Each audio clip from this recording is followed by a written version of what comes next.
L'Hebdo-Copro, Isabelle Dahan, fondatrice de monimmeuble.com, mon-immeuble.com. L'information et les services de la copropriété. Un grand bonjour à tous les auditeurs et auditrices de Radio Imo.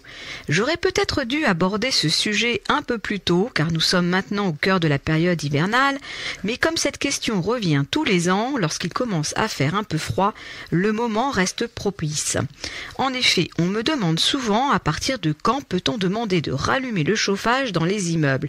C'est vrai que parfois, dès la fin septembre, on se gèle dans nos appartements parisiens. Mais que dit la loi à ce sujet ? Eh bien, c'est là le problème, car il n'existe aucun texte législatif qui impose une date de mise en route du chauffage pour tous les logements. Il n'y a donc aucune période légale de référence. Mais alors, c'est l'anarchie totale, me direz-vous. Comment faire si on n'est pas d'accord avec ses voisins, ceux qui sont trop frileux ou ceux qui préfèrent mettre plusieurs épaisseurs de pull pour réduire la facture de chauffage ?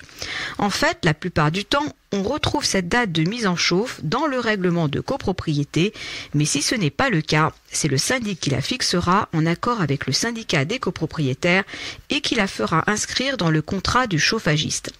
On va dire que dans la majorité des cas, la période de chauffe commence au 15 octobre pour s'arrêter au 15 avril. On est donc chauffé 6 mois dans l'année et ce n'est pas rien. Mais pour certains, comme vous l'avez compris, ce n'est pas suffisant et ils voudraient que l'on rallume le chauffage plus tôt, dès le début du mois d'octobre par exemple. Mais ce qui est sûr, c'est qu'avec le dérèglement climatique, on ne sait plus trop à quoi s'attendre à présent. Des printemps plus frais ou des automnes plus doux. Il est donc recommandé d'inclure dans le contrat du chauffagiste une clause qui permet de modifier les dates prédéfinies. On pourra ainsi tous les ans changer les dates pour s'adapter au climat. Le conseil syndical va regrouper les demandes des copropriétaires et selon la légitimité des besoins de chacun et la majorité exprimée, contactera le syndic qui lui-même préviendra le chauffagiste. Mais ce n'est pas systématique, car le syndic peut refuser la demande de la copropriété si, comme on l'a évoqué, le contrat ne le prévoit pas ou si la température n'est pas significativement inférieure à 19 degrés. Il faut savoir que l'article R 131-20 du Code de la construction et de l'habitation prévoit que le système de chauffage d'un immeuble doit permettre au logement de maintenir une température maximale de 19 degrés. Alors, pour les frileux, il n'y aura pas de recours. Il faudra vous équiper d'un chauffage d'appoint. Un conseil, faites vérifier les termes du contrat établi avec le chauffagiste. Celui-ci doit prévoir de moduler la période de mise en route des chaudières.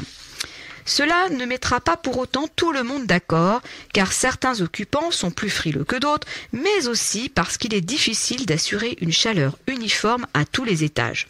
En vivant dans un immeuble où le chauffage est mal réparti, on peut avoir un sentiment d'impuissance en constatant que de l'énergie est gaspillée.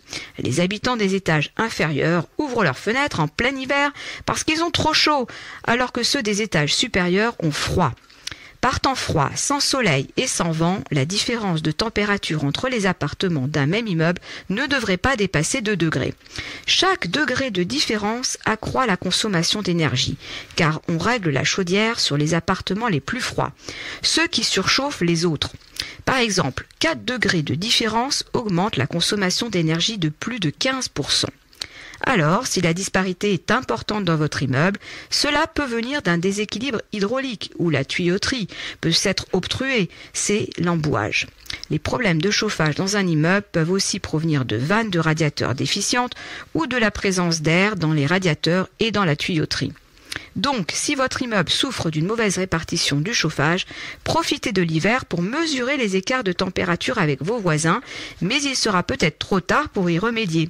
Il faudra attendre la belle saison.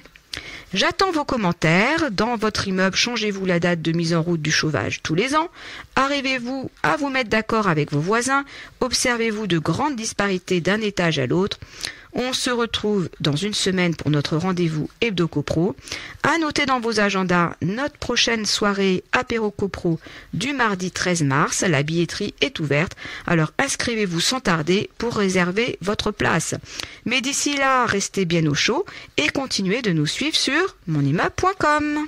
L'Hebdo-Copro, Isabelle Dahan, fondatrice de monimmeuble.com, mon-immeuble.com. L'information et les services de la copropriété.